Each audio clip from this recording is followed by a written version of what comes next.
Now that we've created our DRS cluster and we've configured the various rules and automation behavior that we want, let's see how we actually go about determining the current state of the load of a cluster and whether or not there's any DRS recommendations available to us. And then we can go ahead and implement those recommendations.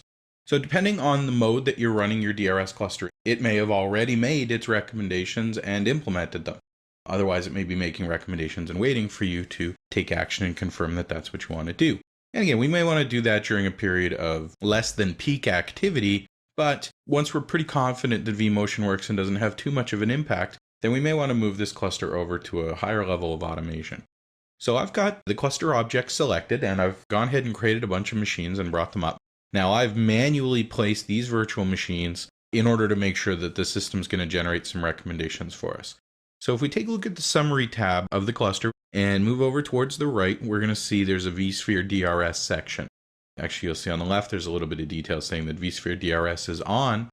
But if we take a look over here, we can see that I'm currently in partially automated mode, which will place virtual machines at startup, but won't dynamically move virtual machines from one host to the other to improve load. But I could change that. We're not doing any power management automation yet. There are 2 DRS recommendations available based on our current cluster load.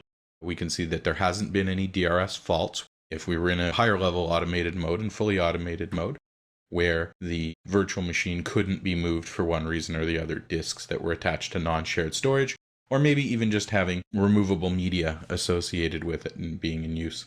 And we can see the current migration threshold. Now, I'm actually in partially automated mode, so this is a little bit misleading because it's not going to apply priority 1, 2, and 3 recommendations unless I change it to fully automated. Now, that's the currently selected level of full automation, but I'm not running in full automation mode.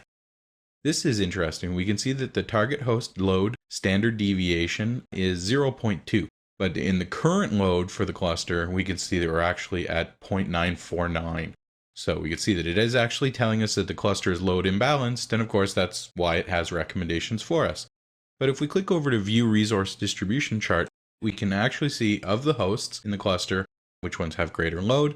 If we hover over these, we can actually see which of the virtual machines are using more resources. And what's also interesting is that everything shows green here, which basically means that the virtual machines are getting what they need. If we were moving into yellow or red here, that would mean that the virtual machines were actually being starved of resources. So even though this cluster is very imbalanced, the one host that I have all the virtual machines running on is actually accommodating that load pretty well. It's currently showing the CPU distribution for the cluster. I can see that in percentage or in megahertz if we prefer. And if we click the memory button, we can see memory utilization in, again, both percentage and megabytes. So I'm going to go ahead and close this window. And you'll notice there's also a link to view the DRS troubleshooting guide. We're not having any problems with DRS, so we don't really need to do that, but it'll bring us a link to a bit of documentation. So to take a look at the actual DRS tab of the DRS cluster now, when we go there, we can see that it actually does already have recommendations available for us. So it says that we should consider at least moving W2K8, R2, 5, and 4 from the first host onto the second one. Why those? Well, they're not necessarily the most used virtual machines. They actually are probably the machines that are less used that we'd like to move to another host in order to provide more resources for the virtual machines on that host that are in more use.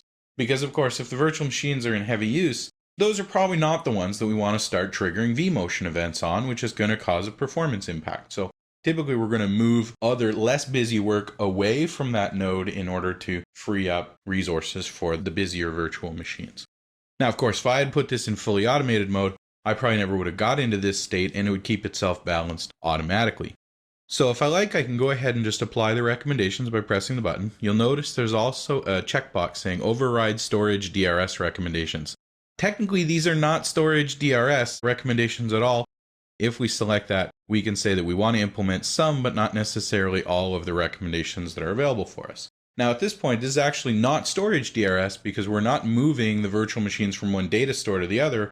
We're moving them from one host to the other. But if you have the appropriate version of VMware, then storage DRS can optimize the placement of virtual machines on various LUNs and ensure that SAN load balancing and IO balancing is happening automatically.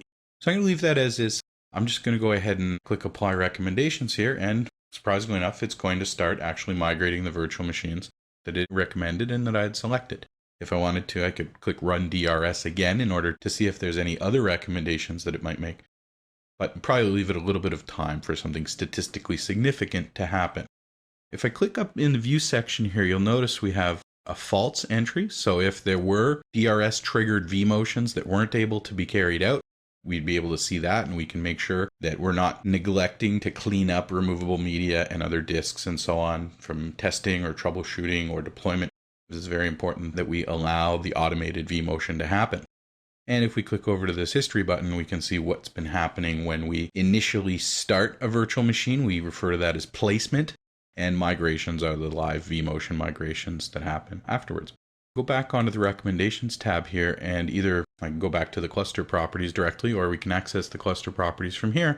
And if I wanted to, I might want to move that into fully automated mode and then generate some activity of some sort and have it apply the recommendations for us. In fact, if we wait long enough, if these recommendations are still valid, it should go ahead and implement them. But it would be best for me to go and generate some work inside the virtual machines. Okay, well, I don't need to do that. We can see that it has actually gone ahead and picked up the recommendation it had for W2K R2-4 and is going ahead and moving it over to the other node in the cluster. If we wanted to see the placement of virtual machines in the cluster and look at how it was done and move any of them manually, then you'll see as well we have a Virtual Machines tab. That gives us a bit of an idea as to what the virtual machines are using, and we can see where they're currently placed, and we can go ahead and just right-click Migrate from here and move them around manually if we want to. Now, in order to ensure that we can increase our likelihood of being able to carry out successfully automated vMotions on demand, what we may want to do is go into the cluster and take a look at the maps. So now that we're in the cluster 1 object, as we were before, we saw the DRS tab, we saw the Virtual Machines tab. If we move over to the Maps tab, we can actually see how the different virtual machines are related to the hosts and the data stores and so on.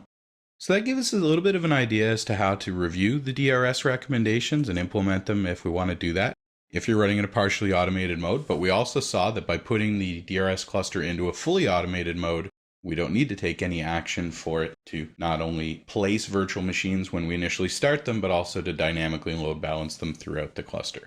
So that really wraps up the DRS section. We can't really go into storage DRS, but we've seen now through a series of a few different videos how to configure it, how to get your cluster built and get the hosts into it, and then how it actually works on an ongoing basis.